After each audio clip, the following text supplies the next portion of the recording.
ఆదిమ సంఘంతో పోల్చుకుంటే ఏ ఒక్క క్వాలిఫికేషన్ అయినా ఈనాటి సంఘంలో ఉందా?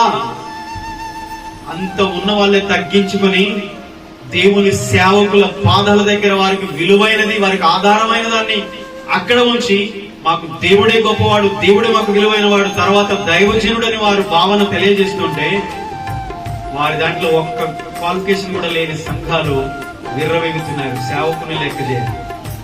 అర్థమైందా మీకు వాక్యం? అర్థమైందా? వారి అభిషేకం ఎక్కడ? వారి ప్రార్థన జీవితం ఎక్కడ? వారి భక్తి జీవితం ఎక్కడ? వారి విశ్వాసం ఎక్కడ? వారి ఐక్యత ఎక్కడ?